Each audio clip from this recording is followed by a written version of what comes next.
こんにちは、こんばんは、おはようございます。ウプ主の代理、リスノテです。どうも皆さん、看板娘のももです。さて今回は先日行ったアンケートの結果、ハードオフさん LGA1200 な ASUS の謎マザボに決まりました。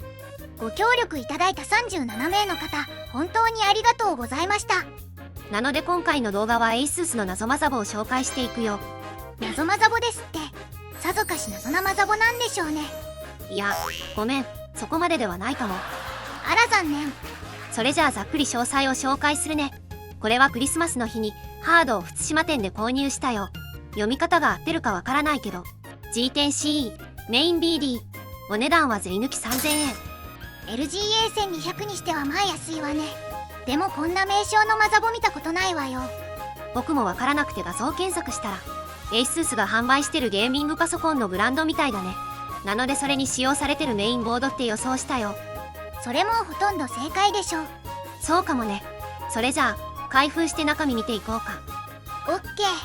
それじゃあいつものレッツスタート。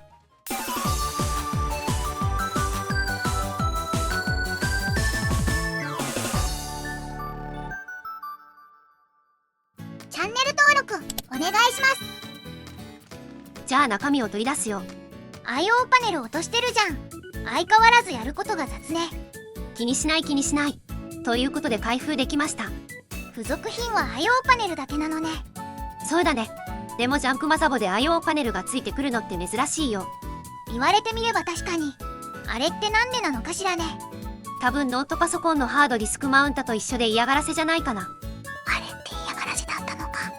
基板の方は汚れとかホコリとかもなくてツヤツヤだね。まあマイナーチェンジはあるだろうけど、まだ現行で販売されてるものですからね。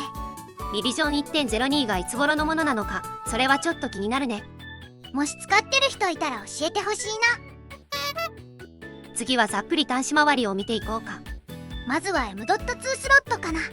ご丁寧に仕様まで書かれてるね。SATA は NG だけど NVMe 入り現4までの SSD が対応してるみたいだね。あとは VROC も非対応みたいだね。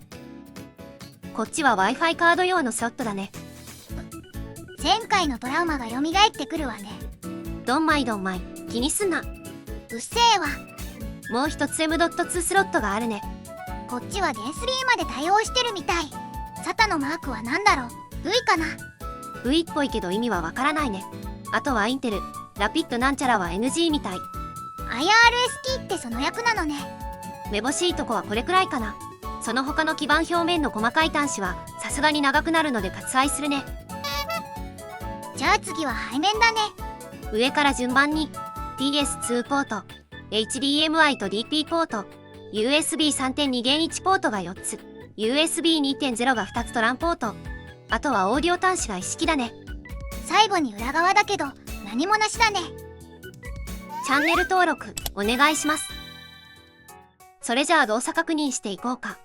あれ、動くって書いてなかったっけ。書いてあったね。でも考えてみてよ。ラッキージャンクがあるってことはアンラッキージャンクもあると思わない？なるほど、一理あるわね。だから自分の目で確かめないとね。でもあんたインテルの CPU なんて持ってるの？持ってないから用意したさ。セレロン G5905 だよ。またそうやって無駄遣いする。検証用だから必要経費ってことで、今後この世代のジャンクも増えてくるだろうしね。ちなみに中古でお値段は5000円でした。付属品はクーラーからシールまで一通り揃ってる感じだったわね。インテルのクーラーは引っ越しの際に全部処分しちゃったから助かるね。それじゃあサクッと取り付けましょう。そうだね。でもやっぱりインテルの CPU 取り付けは緊張するな。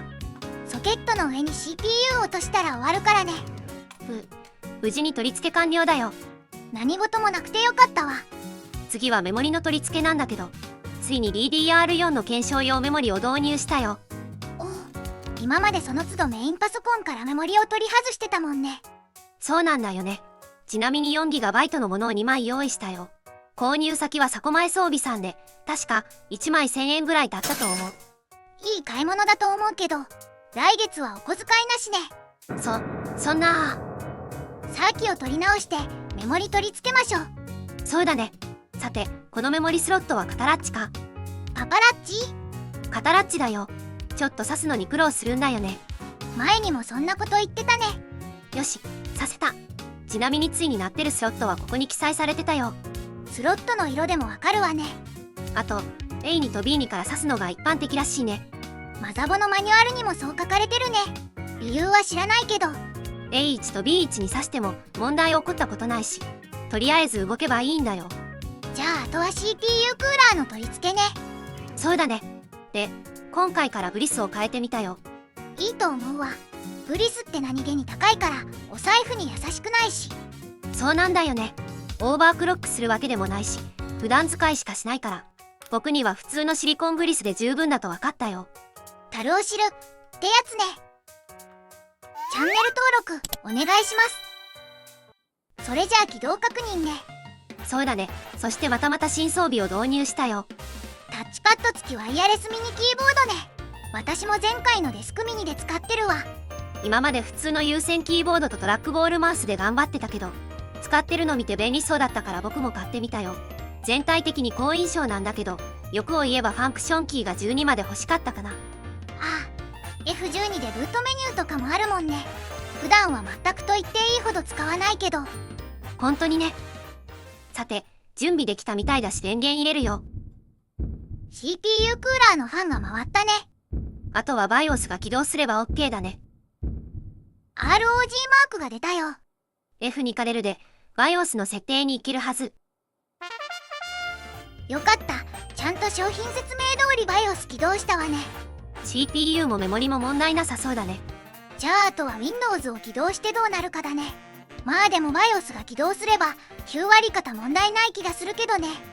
まあ念のためね。ちょっと Windows アップデートが入って長くなってしまったのでカットするね。やっぱり何事もなく起動したわね。じゃあ CPU-Z を見て終わりにしようか。CPU はまあ仕様通りだし飛ばすね。このマザーのチップセットは B560 なのね。可もなく不可もなくコスパ優先って感じだね。 BIOS はちょっと古いかしら。2023年2月15日にバージョン317が出てるみたいだね。あと308ってのは見当たらないけど、なぜか302が一番新しい日付で出てるよ。さすが謎マザボ。そんなところまで謎なのね。最後にメモリだけど A1 と B1 に挿した状態でちゃんとデュアルになってるね。ほんとだ。じゃあやっぱりどっちに挿しても大丈夫そうね。だね。じゃあそういうことで締めに入ります。お疲れ様でした。今回はどうだった？謎マザボの正体は分かったけど新たな謎ができてしまったわね。確かに。でもこれ以上解明するつもりはないけどね。それでこの子はどうするの？今のところ検証用に回すつもりだよ。でもパーツが揃ってきたら組み立てて誰かにあげるのも少し考えてる。太っ腹ね。まあしばらくは手元に置く感じかな。そうなるね。さて、ここまでご覧いただきありがとうございます。このチャンネルでは面白そうなジャンプや自作パソコンなんかをマイペースでまったりと投稿していく予定です。少しでも何かビビビッと感じてくれた人は見逃さないためにチャンネル登録と通知設定をオンにしていただけると嬉しいです。あとは面白かったら高評価とダメだったら低評価もお待ちしております。そして Twitter では近況報告からお知らせまでいろいろつぶやいてますので、よかったらフォローしてみてください。それじゃあまたね。ご視聴ありがとうございました。